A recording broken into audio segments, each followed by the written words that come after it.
प्रिय विद्यार्थियों नमस्कार। आज हम इंटरोगेटिव सेंटेंस के पैसिव वॉइस किस प्रकार से बनाते हैं उनके बारे में चर्चा करेंगे। विद्यार्थियों, इंटरोगेटिव सेंटेंस है वो दो प्रकार के होते हैं। एक तो होता है HV से शुरू होने वाला और दूसरा सीखेंगे हम WH वर्ड ग्रुप से शुरू होने वाला सेंटेंस। इनके जो पैसिव वॉइस के बदलने के जो नियम हैं वो सेम ही रहते हैं, थोड़ा सा स्ट्रक्चर है वो बदल जाता है जो सेंटेंसों का। तो हम देखते हैं, तो सर्वप्रथम हम देखते हैं कि किस प्रकार से HV से शुरू होने वाले जो सेंटेंस है। यहाँ पे 3 सेंटेंस हैं आपके सामने, 1, 2 और 3।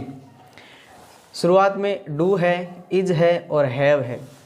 कहने का मतलब ये सारा ही सेंटेंस है वो HV से ऑक्सिलरी वर्ब से शुरू हो रहे हैं। तो किस प्रकार से हम इन सेंटेंसों को पैसिव वॉइस में चेंज करें, बदलें, इनका वॉइस किस प्रकार से बनाते हैं। तो एक बात सर्वप्रथम ध्यान रखने वाली बात यह है कि सारे के सारे जो इंटरोगेटिव सेंटेंस हैं यानी प्रश्नवाचक जो सेंटेंस होते हैं उनको पैसिव वॉइस में जब लिखते हैं तो उनको प्रश्नवाचक के रूप में ही लिखा जाता है। जैसे HV से शुरू होने वाला जो सेंटेंस है उनको HV से ही शुरू करेंगे और WH वर्ड से शुरू होने वाला जो सेंटेंस है उनको WH वर्ड से ही शुरू करेंगे। तो ये देखिए, सबसे पहला जो सेंटेंस है वो do Raghu do his work.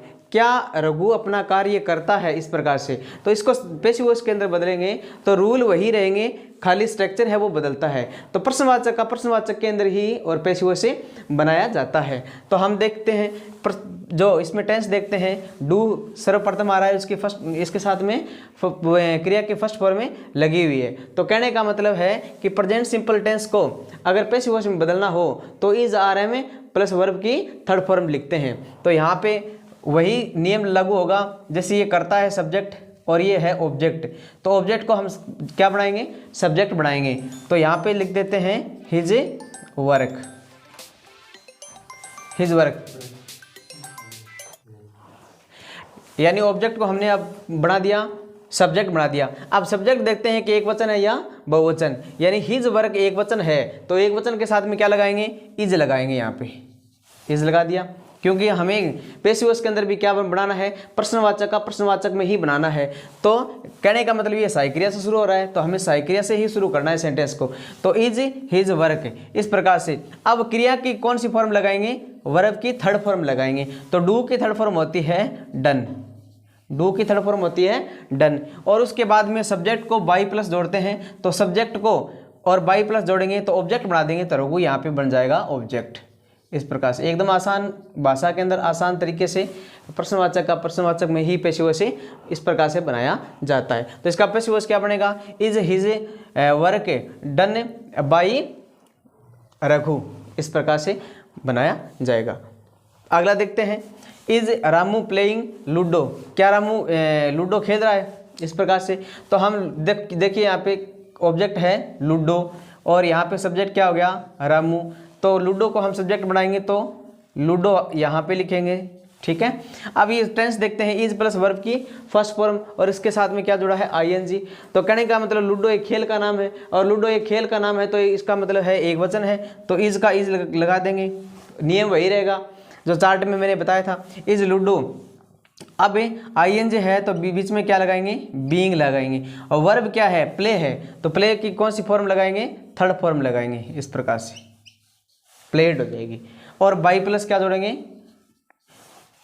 कर्ता को ऑब्जेक्ट बनाएंगे, कर्म बनाएंगे तो रामू, इस प्रकार से। और प्रश्नवाचक चिन्ह। तो इस प्रकार से हम देखते हैं कि जो ऑक्सिलरी वर्ब यानी हेल्पिंग वर्ब से शुरू होने वाले जो सेंटेंस हैं उनको पैसिव वॉइस में लिखते समय एक बात विशेष रूप से ध्यान रखेंगे कि उनको पैसिव वॉइस के अंदर भी और प्रश्नवाचक के रूप में ही लिखेंगे, नियम वही रहते हैं, ठीक है। इस प्रकार से अगला सेंटेंस देखते हैं, have they written their work. यहाँ पे दे करता है और देयर वर्क है जो है वो क्या है, ऑब्जेक्ट है। तो इसको ऑब्जेक्ट को क्या बना लेंगे, सब्जेक्ट बना लेंगे, तो देयर वर्क, इस प्रकार से।